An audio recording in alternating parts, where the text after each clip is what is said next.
कल ही चर्चा में पूज्य श्री ने एक बड़ा दिव्य भाव प्रदान किया, कर्मण्यवाधिकारस्ते मा फलेषु कदाचन। इतना सुंदर भाव आपने प्रदान किया कि अगर सरल से शब्दों में इस बात को कहना हो तो शायद भगवान यही कहना चाहते हैं कि इस पर दृष्टि मत रखिए कि आप कितना बटोर सकते हैं, ये देखिए आप बांट क्या सकते हैं। मैं बड़ी क्षमा याचना पूर्वक और विनम्रता पूर्वक ये बात कह रहा हूं, आप अन्यथा ना लें। अधिकार की लड़ाई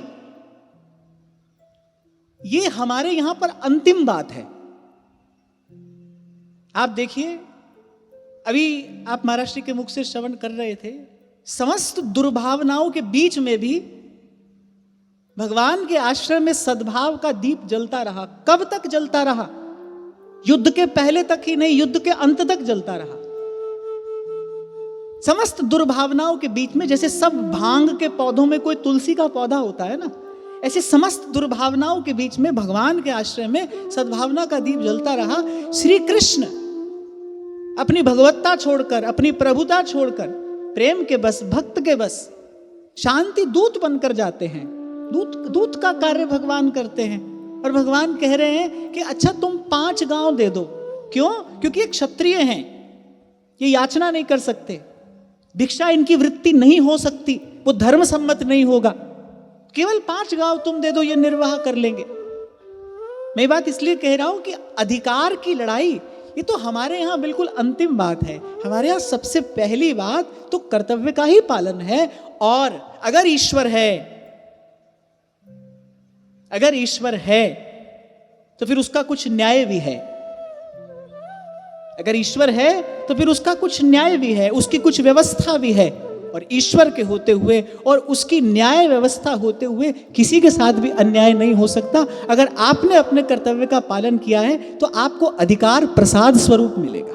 उसके लिए छीना झपटी की आवश्यकता नहीं है, उसके लिए खींचतान की आवश्यकता नहीं है। देखिए, ढूंढिए, आपको मार्ग मिलेगा। वो मार्ग ढूंढिए आप जहां से आप दे सकें, जहां से आप प्रसन्नता बांट सकें। और भाई पीछे मुड़कर देखिए, छीन कर, झपट कर, बटोर कर आज तक न तो कोई समृद्ध हुआ है और न ही किसी ने सुख पाया है। जब उर अंतर में अनुभूति हुई और वो अनुभूति समाई नहीं, जब रोम रोम से छलका वो आनंद, तो निकले नानक पूरे विश्व की यात्रा पर। जहां गए जीवन कैसा है? गंगा जी की धारा के जैसा। गंगा जी की धारा जहां से होकर जाती है ना, उस भूमि को उपजाऊ बना देती है, उस स्थान को तीर्थ बना देती है। ऐसे ही संतों की जीवन धारा भी होती है। जब भीतर कुछ प्राप्त हुआ, मैं बात निवेदन क्यों कर रहा हूं कि जब भीतर कुछ प्राप्त हुआ, जब अनुभूति हुई, तब उतना सुख नहीं पाया जितना सुख उस सुख को बांट कर पाया। पूरे विश्व की यात्रा पर निकले। हम लोग तो बड़ी सुंदर व्यवस्थाओं के बीच में यत्र तत्र थोड़ा जाकर कुछ अपनी बात कह देते हैं। पर मैं कभी एकांत में बैठा चिंतन करता हूं कि महाराज जी, जब ऐसे संतों ने पूरे विश्व की यात्रा की होगी, कितनी प्रतिकूल परिस्थितियां थी, कितनी प्रतिकूल परिस्थितियां थी।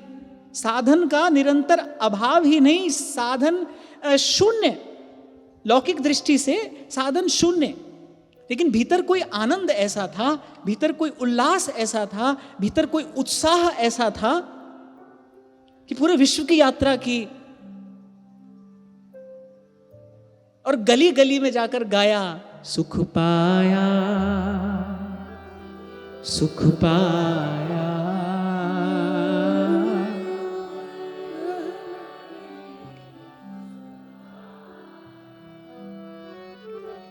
मेहरबान मेहरबान साहब मेरा मेहरबान। उठिए, ये दिव्य संपदा आपको प्राप्त हुई है, इसके प्रति कोई कर्तव्य है, इसके प्रति कोई दायित्व है। हम केवल बटोरने के लिए मनुष्य नहीं हुए। नृदेहमाद्यम सुलभम सुदुर्लभम, श्रीमद् भागवत कहती है, सुर दुर्लभ संपत्ति आपको हमको मिली है। छीन कर, झपट कर, पशुवत जीवन व्यतीत करके, जरा जीर्ण होकर, चिंता भय रोग से ग्रस्त होकर मर जाने के लिए ये जीवन मिला होता तो फिर इस नर देह की इतनी महिमा वेद शास्त्र पुराण में नहीं गाई गई होती। कोई और लक्ष्य है, कोई और कारण है जिसके लिए सब बानक प्रभु ने कृपा करके बना कर दिया है।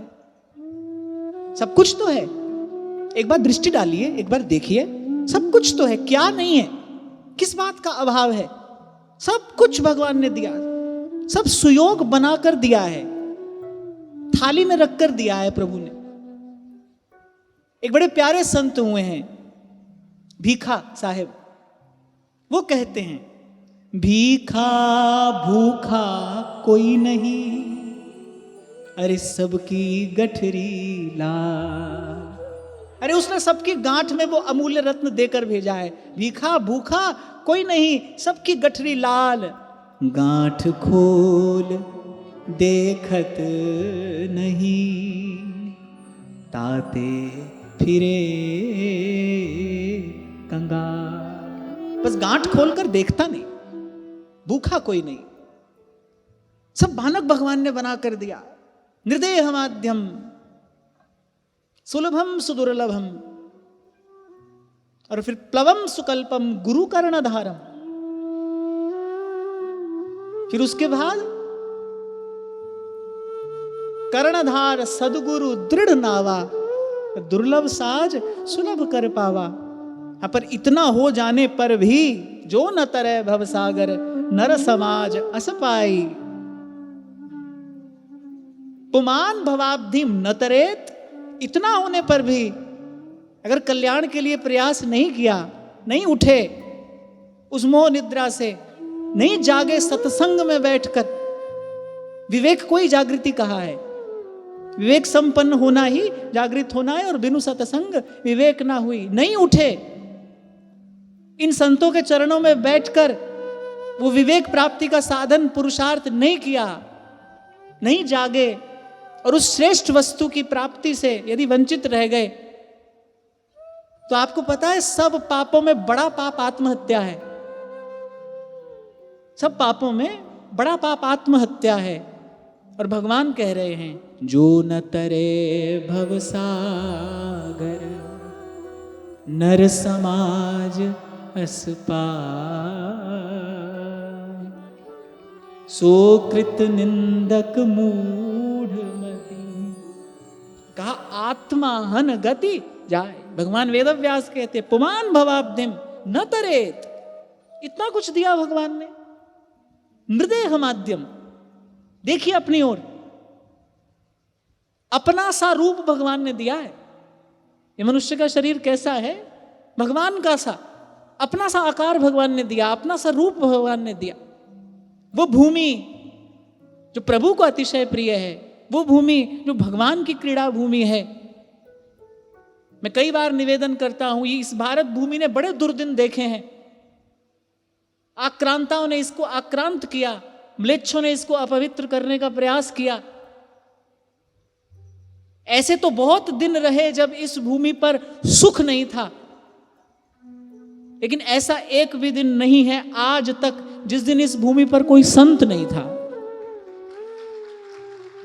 अलख जगाई रही संतों ने।